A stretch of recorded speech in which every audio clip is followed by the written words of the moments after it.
तो नमस्कार जी दोस्तों, मैं हूं अंशु ऑनलाइन स्टडी ट्यूएम। तो आज के वीडियो में हम देखेंगे रैंकिंग और बार क्वेश्चन देखेंगे, जो कि आप कभी भी यूट्यूब में चेक करोगे ना, रैंकिंग या बार कोड वाला क्वेश्चन, तो बहुत ही अच्छे सवाल दिखेंगे। तो देखो कैसा है, जैसे मान लो कि पॉइंट 2 है, इसके ऊपर रैंकिंग हो गया, ठीक है। और फिर से एक और ले लेते हैं, .25 हो गया, इसके ऊपर भी रैंकिंग ले लीजिए ऐसे। फिर जैसे एक और मान लीजिए 3 और 2 रैंकिंग हो गया। ये इसका आंसर क्या होगा, कैसे इसको हल करेंगे, तो वही चीज़ आज की वीडियो में हम देखेंगे। और इसमें कुछ और भी हैं, जैसे .2 रैंकिंग 3 रैंकिंग, ठीक है, ऐसे हो गया। एक और सवाल ले लेते हैं इधर, थोड़ा अलग प्रकार का। तो कुछ जो अलग प्रकार का है उसको इस प्रकार से हम लिख सकते हैं कि .25 रैंकिंग। देखिए एक के ऊपर रैंकिंग है, इसमें एक के ऊपर नहीं है, इसमें सब में ऊपर रैंकिंग है।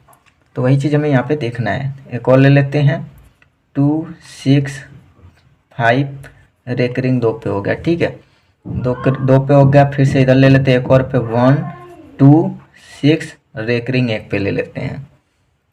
एक और ले लेते हैं, .1234 रैंकिंग इधर 2 पे हो गया, ठीक है, और इधर 2 पे खाली है।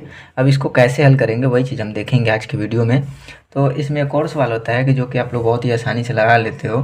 जैसे मान लो 0.2 हो गया, ऐसे है 0.5 हो गया, 6 हो गया, ठीक है, 0.267 हो गया। इस प्रकार से दिया रहता है तो आपका आंसर जो है वो आसानी से आ जाता है। तो देखिए इसका आप क्या करते हैं कि 2 लिख करके बट्टा में 10 लिख देंगे तो आंसर आ जाएगा, ठीक है। इसका 56 का है तो 2 अंक है, तो पहले 56 लिखेंगे और 2 अंक के बाद दशमलव है ना, तो 1 लिख करके 2 जीरो आप लगा देते हैं, आंसर आ जाता है, ठीक है। और इसमें भी जैसे देख लीजिए 267 हम लिखेंगे और 3 अंक पे दशमलव है, तो आपको 1 लगा करके 3 जीरो लगा देते हैं, तो आपका आंसर सही हो जाता है। लेकिन इसको कैसे हम सही करेंगे वही चीज़ हम आज के वीडियो में सीखेंगे। तो बहुत ही ये क्वेश्चन पूछे जाते हैं, आपके क्वेश्चन कोई भी एग्जाम हो या फिर कुछ भी उसमें पूछा जाता है, तो आसानी से आप लोग सीख लीजिए अभी। तो देखिए यहाँ पे 1 अंक के ऊपर रैंकिंग है ना, यानी कितना अंक लिखा हुआ है, 2 लिखा हुआ है हमारा यहाँ पे। तो हम क्या करेंगे यहाँ पे कि 2 लिखेंगे और बट्टे में 1 के ऊपर रैंकिंग है ना, तो 1 9 लगा देंगे, ठीक है। अब यहाँ पे 25 है, 25 के ऊपर रैंकिंग है, तो आपको पहले 25 लिखना है और बट्टे में 2 अंक के ऊपर रैंकिंग है ना, तो आपको 2 9 लगा देना है। बहुत ही आसान है। 32 के ऊपर रैंकिंग है तो 32 लिखेंगे और नीचे 2 के ऊपर रैंकिंग है, तो आपको क्या करना है, 2 9 लगा देना है। उसी तरह इसमें भी 23 है, अब मान लीजिए यहाँ पे कि अगर 6 हो गया, इसके ऊपर भी रैंकिंग है, तो आप क्या करेंगे, तो 236 ये लिखा हुआ है लिख देंगे बट्टे में, 3 के ऊपर रैंकिंग है ना, तीनों के ऊपर, तो आप क्या करेंगे 3 ठो 9 लगा देंगे, आपका सवाल सही हो जाएगा। बहुत ही आसानी से इसका आंसर आप लोग ला पाएंगे 1 ही सेकंड के अंदर। तो चलिए इसको देख लेते हैं। अब इसमें क्या है, देखिए इसके एक के ऊपर रैंकिंग है और इसके ऊपर नहीं है, तो आप क्या करोगे, 25 है ना, तो पहले आपको क्या करना है, 25 यहाँ पे लिख लेना है। तो 25 लिख लीजिए आप यहाँ पे। 25 लिखने के बाद बट्टे में हम क्या करेंगे कि 1 के ऊपर रैंकिंग है, तो 1 के ऊपर है तो 1 ही 9 लिखेंगे, 2 के ऊपर रैंकिंग होता तो 2 9 लिखते।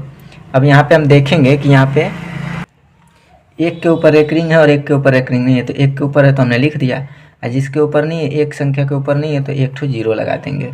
और इसके बाद क्या करेंगे कि इसमें 1 के ऊपर रैंकिंग है ना, तो आपको 1 घटा देना है, ठीक है। 1 जब घटा देंगे तो आपका कितना हो जाएगा, 24, 25 में से 1 जाएगा तो 24 और बट्टा 90। ये आंसर आप लोगों का निकल करके आ जाएगा। और अगर आप लोग इसको आसान करना चाहते हो तो और इसको काट सकते हो, छोटा हो जाएगा, बट इतना ही देता है आपका क्वेश्चन के आंसर में, ठीक है। जैसे 265 है, दशमलव के बाद 2 6 5 है और इसके 6 5 के ऊपर रैंकिंग है, तो आपको क्या करना है, 265 पहले लिख लेना है, बट्टे में 2 के ऊपर रैंकिंग है ना, तो 2 ठो आपको 9 लिख लेना है, 1 के ऊपर रैंकिंग नहीं है तो 1 जीरो, और 2 संख्या के ऊपर रैंकिंग है तो आपको क्या करना है, 2 घटा देना है। जितनी संख्या के ऊपर रैंकिंग हो उतना इसमें से घटा देना है। अब इसको घटाइए 265 में से 2 तो 263 हो जाएगा और बट्टे में 990 हो जाएगा। ये आंसर आप लोगों का हो गया। चलिए इसको भी सीख लीजिए थोड़ा सा आसानी से। 1 2 6 है तो 1 2 6, 1 के ऊपर संख्या 6 के ऊपर रैंकिंग है, तो आपको क्या करना है, एक संख्या के ऊपर है ना, तो 1 घटा दीजिए और बट्टे में यहाँ पे एक संख्या के ऊपर रैंकिंग है तो 9, 2 संख्या खाली है, ठीक है। तो आपको क्या करना है, 2 ठो जीरो लगा देना है यहाँ पे। इसको घटाइए 125 बट्टा में 900, ये आंसर आप लोगों का आ गया। अब इसको भी बताइए कि कितना हो जाएगा। देखिए 1 2 3 4 है, तो 1 2 3 4 बट्टे में 2 संख्या के ऊपर एक रिंग है तो 2 ठो 9 लगाएंगे। 2 संख्या के ऊपर एक रिंग नहीं है तो 2 ठो जीरो लगा देंगे। 2 संख्या के ऊपर एक रिंग है तो 2 घटा देंगे। यहाँ पे क्या हो जाएगा, 1 2 3 और 2, जब 4 में से 2 जाएगा तो हो जाएगा, यानी 1232 बट्टा में 9900, ये आंसर निकल करके आ गया। तो बहुत ही आसानी से हमने आप लोगों को ये चीज़ समझा दिया। तो आशा करता हूँ समझ में आया होगा। तो वीडियो को आप लोग लाइक कर दीजिए और अपने दोस्तों को तो शेयर ज़रूर करना मेरे भाई। तो शेयर कर दो फटाफट और चैनल को सब्सक्राइब कर दो।